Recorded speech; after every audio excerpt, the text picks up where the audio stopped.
Ya estoy de vuelta para poner el tema sobre la mesa y como le hemos informado y luego de 3 días, agricultores de Sinaloa decidieron levantar este bloqueo que tenían ahí en el aeropuerto internacional de Culiacán, pero no lo hicieron por acuerdo, sino por cansancio. Y lamentablemente cuando este tipo de cosas suceden, siempre los más afectados son los ciudadanos, los que no tienen que ver directamente con el conflicto. Pero, ¿qué pasa? ¿Qué es lo que sucede con el gobierno? Porque el gobierno pues le importa muy poco la presión que pueden ejercer estos grupos de que son los que tienen el problema. Y bueno, pues para responder la pregunta que pongo sobre la mesa, saludo al director editorial de Mega Noticias, Raúl Frías Lucio, mi compañero analista de Mega Noticias, Víctor Hugo Hernández. Caballeros, ahí está la pregunta y el tema sobre la mesa es todo suyo. Buenas tardes. Hola Eduardo, ¿cómo estás? Hola Víctor. Raúl, te saludo, buenas tardes. Saludarte, gracias. Fíjate, son 93 vuelos cancelados hasta el momento. Ya no están los agroproductores, pero los vuelos se cancelaron. Volaris canceló todos los vuelos de hoy. Sí, en el caso de Viva Aerobús también han reprogramado sus vuelos a partir de las 5 de la tarde. En el caso de Aeroméxico también reprogramaron sus vuelos a partir de las 5 de la tarde. Pero a lo que creo que vale la pena entrar en este tema sobre la mesa, Víctor, contigo, es ¿qué está pasando? ¿Por qué los agroproductores de Culiacán, de Sinaloa, deciden bloquear el aeropuerto de Culiacán? ¿Por qué los maestros de la sección 22 del estado de Oaxaca deciden bloquear la terminal de camiones y el aeropuerto de Oaxaca como medida de presión? ¿Por qué unos ejidatarios deciden bloquear la carretera que une Oaxaca con Chiapas y que no permiten el paso de nadie por un conflicto que no se ha resuelto desde hace muchos meses? Y así ha sido la historia de este país a partir de estos bloqueos. Recordarás los bloqueos que hicieron en Michoacán durante meses los maestros para que no salieran las corridas de Lázaro Cárdenas con todos los implementos, refacciones, abastecimiento de cualquier cosa de los trenes de Lázaro Cárdenas hacia el centro del país. Y así de alguna forma vemos cómo, por ejemplo, aquí en Jalisco, un grupo de personas que reclaman que las autoridades ayuden a localizar a los desaparecidos, bloquean el periférico durante 15, 20, media hora. Bloquear el periférico, que es la avenida más, digamos, necesaria en una ciudad. Pero así se vienen repitiendo este tipo de hechos y, bueno, de alguna forma puedes leerlo de muchas formas, Víctor. Yo, por ejemplo, leo es que hay una falta de autoridad, ¿sí?, que esté sensible, que sea empática con las demandas ciudadanas para poder atenderlos, ¿sí? O también, no dudo, que pueda haber grupos políticos de interés. Exacto. Como hoy dice el presidente, que él es experto, acuérdate que él es experto en todo esto de tomar, bloquear, lo hizo durante años, sí, pozos petroleros y todo, y que haya intereses de grupos que quieran hacer ver mal a los gobiernos. Existe la posibilidad, Víctor. Sí, Raúl, es un deporte nacional, podríamos decir, el arte del bloqueo. Eres tan fuerte como tengas la habilidad y la capacidad para poder intervenir en la vida pública y obstruirla, atorarla el día a día de los ciudadanos que no están metidos en ese problema, pero que se fastidian, se enojan o echan a perder, como tú bien lo dices. El daño ya se hizo. ¿Cuántas personas perdieron un negocio? ¿Cuántas personas no llegaron a su relación familiar personal? ¿Cuántas personas por haber cancelado los vuelos, como ocurrió en el aeropuerto, en el aeropuerto por el tema de los agricultores? Pero no es nuevo, Raúl, y bien dices tú, tiene dos vertientes. Una, cuando es la demanda legítima social ante la incapacidad del Estado, porque ya sea que en alguna parte el Estado no funcionó, con un funcionario inepto, con un funcionario insensible o incapaz o con falta de voluntad, por lo que tú quieras, para resolver un problema que se hizo grande. Como también siempre está esa posibilidad de que obedezcan no tanto a una razón social legítima, sino a otro interés de tipo político inconfesable que también se da.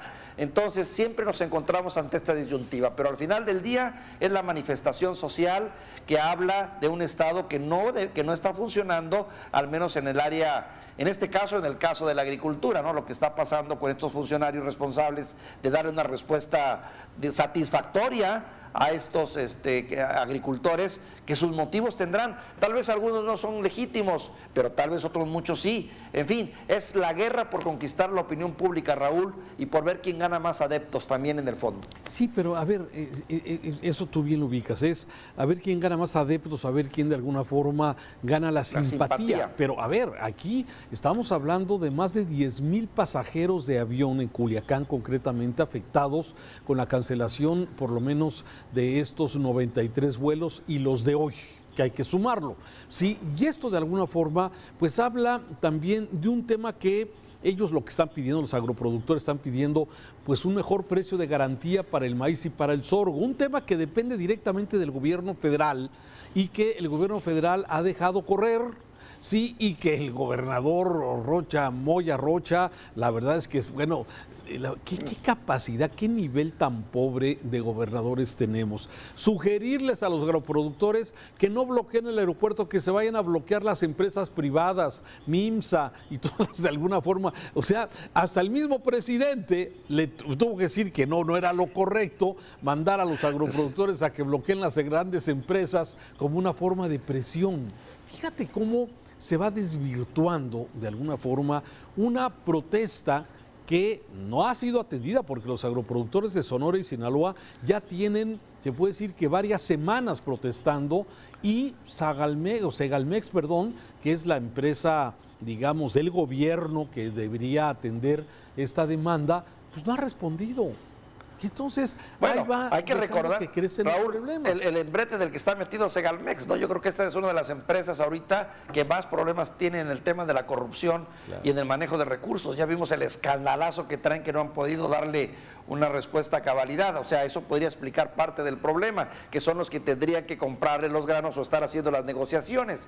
O aunque también habría también que analizar si en su momento haber desaparecido a la Financiera Rural fue realmente el último golpe al campo mexicano, porque de algún modo la Financiera Rural actuaba como una especie como de seguro, precisamente para proteger de esta situación a los campesinos ante las variaciones de precio internacional, porque es un problema que viene de fuera. Pero entiendo, la obligación de la respuesta nacional es obligada y se hacía a través de Financiera Rural, y ahora no hay con qué. Sí, pero aquí el fondo me parece, y creo que es el tema del análisis, es que ante la incapacidad, la insensibilidad de las autoridades, la gente toma estas alternativas. Oye, los enfermos de cáncer, los familiares de enfermos de cáncer bloqueando el aeropuerto de la Ciudad de México, los taxistas bloqueando el aeropuerto de la Ciudad de México porque pues Uber y Didi y todas estas plataformas pues estaban quitándoles, digamos, lo que ellos tenían en concesión. O sea, a ver, tiene muchas visiones esto, ¿no? Pero a fin de cuentas, el que pierde es el ciudadano. Ya lo decías, en días pasados veíamos un video que se hizo muy viral de una pareja que se casaron en plena carretera por el bloqueo que hubo de la autopista que iba de Puebla a la Ciudad de México. Bloquearon, sí, y bueno, no llegó la familia, que iban en un camión de pasajeros, iban todos los invitados, porque la boda iba a ser en México, pero salieron de Puebla, y la boda se la pasaron en la carretera. Estas son las cosas que de alguna forma vamos viendo, sí, personas que iban enfermas quizás, personas que iban tenían algún compromiso, ya sea de salud, de negocio, cualquier cosa, pero entonces, sí, lo peligroso es que yo veo que esto se está volviendo como muy generalizado. La autoridad no atiende, sí, los afectados buscan cualquier manera de hacer visible su enojo, su demanda, sí, y por otro lado, el ciudadano común, el ciudadano que ni debe ni teme, pero que está resultando afectado. Y todo eso, yo lo reduzco a un tema: falta de Estado de Derecho. Y esto, Víctor, en tiempos electorales, y cuando empiezan ya las grillas y empiezan los movimientos, pues tenemos un panorama gris en el futuro corto de esto. O al menos peligroso, mi querido Raúl, y acabas de dar el toque, y me parece muy correcta esa observación. Estas manifestaciones se encuentran su momento más óptimo precisamente cuando entramos a procesos como el que ya estamos viviendo, que es un proceso preelectoral o prácticamente electoral. ¿Por qué? Porque empiezan a entremezclarse varios factores. Uno, demandas legítimas y genuinas con demandas armadas y en contubernio o orquestadas con un interés político muy particular. Pero al final del día siempre serán manifestaciones, estorbo, molestar y alterar la vida pública o la vida del mexicano común. Eso es lo que nos vamos a enfrentar seguramente en los próximos meses. Toco madera y espero que no, porque ya me tocó vivirlo en 2 ocasiones y creo que a ti te ha tocado como 3 vivirlo en el aeropuerto de la Ciudad de México, que llegas en una mañana a hacer tu agenda y terminas concluyendo tu agenda hasta la noche o el día siguiente, cuando nada más tenías pensado estar 2-3 horas haciendo lo que tenías que hacer. Ya me pasó una vez y es terrible, ¿eh? Sí. Terrible estar afuera de la Ciudad de México, del aeropuerto, esperando un taxi o esperando que te recojan, entre miles y miles de gentes y personas que estamos ahí atorados porque a alguien se le ocurrió manifestarse porque tenían bronca con los Uber, en este caso eran los taxistas. Claro, y yo creo que es un escenario muy probable que vamos a seguir viendo en los siguientes días, pero lo que yo no me esperaba es la respuesta desde el atril presidencial. Sí, la respuesta sobre el tema de Culiacán, sobre el tema de los agroproductores, es denostar a los productores, es señalar que seguramente están manipulados por los conservadores, que son parte de los enemigos de la Cuarta Transformación, cuando lo que quieren los productores es un mejor precio por sus toneladas de maíz y de sorgo, que no tienen dónde guardarlas y que en este momento pues hay que, para eso supuestamente se crearon estos organismos del gobierno, para garantizarles a los agroproductores el precio por tonelada de su producto y que pues, tengan un lugar donde resguardarlo. Entonces, me parece que la respuesta que yo no me esperaba del presidente, un hombre que ha vivido de la lucha social y que lo hizo una forma de vida, sí, y que ahora simplemente diga, bueno, es que estos agroproductores eran del grupo élite, que se robaban los subsidios y que ahora están extrañando. O sea, denostar, descalificar de alguna forma un movimiento que, ahora, si tiene pruebas de que es así, pues también debería demostrarlo para que, bueno, la opinión pública tenga información completa. No, y no solo eso, Raúl, no solo es de tener pruebas. Si a él realmente le consta que es injusta o que es indebida esa manifestación porque representa intereses de grandes agricultores y no de los agricultores que él dice que está ayudando, que son los pobres realmente, pues ahí está la fuerza pública.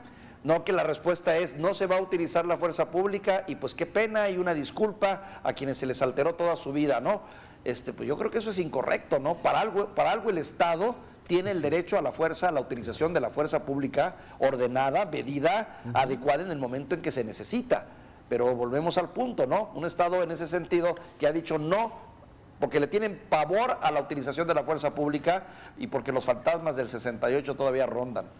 Sí, tienes toda la razón en esto. Así es que bueno, ya veremos cómo todos estos temas que de alguna forma se están generando posiblemente se vayan a generalizar en los siguientes meses, en los siguientes semanas, y esto desde luego resumido en 3 temas, en 3 puntos. Una autoridad que tiene desdén por la movilización y por las demandas sociales, por falta de empatía.